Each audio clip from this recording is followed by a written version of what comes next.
नमस्कार मित्रांनो, कोकण सर तर सुरूच आहे. तुम्हाला घेऊन आलोय कोकणातील रत्नमाणिक सगळ्यात सुंदर ठिकाणापैकी असलेलं एक सुंदर ठिकाण.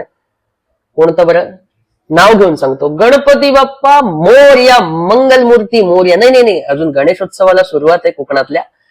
अशाच एका जिथे गेल्यानंतर गणपती बाप्पा बोलणं हे परम कर्तव्य आहे, म्हणजेच गणपतीपुळे हो.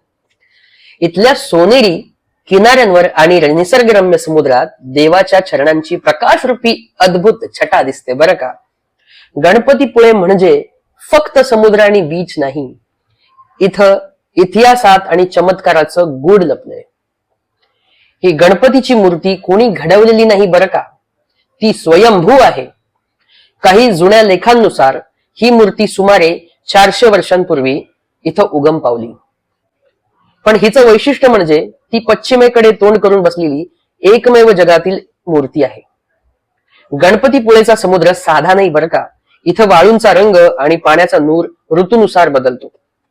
आणि ही वाळू काही लोक म्हणतात की ती चर्मरोगावर उपयोगी ठरते. आता चर्मरोग म्हणजे काय, तर स्किन डिसीजेस, मग ते सिरोसिस असेल, इचिंग असेल किंवा अगदी खास खजूर पासून सगळे रोग, याच्यावरती ही उपयुक्त अशी ही वाळू आहे. आणि याच्याबद्दल सविस्तर माहिती असेल तर ती आपल्या चॅनलला आणि आपल्या इंस्टाग्रामच्या हँडलला मी एका रील थ्रू दिलेली आहे, तीही नक्की पहा. आणि इथं अनेक घरे अजूनही कोकणी घरट्यांच्या शैलीचीच आहेत. आता कोकणी घरटी म्हणजे कशी, तर दगडाची भिंत, मातीचं छप्पर, अशा पद्धतीची. तुम्ही जर गणपतीपुळ्याला भेट दिली असेल तर नक्की सांगा, आणि अजूनपर्यंत भेट दिली नसेल तर नक्की जा हो.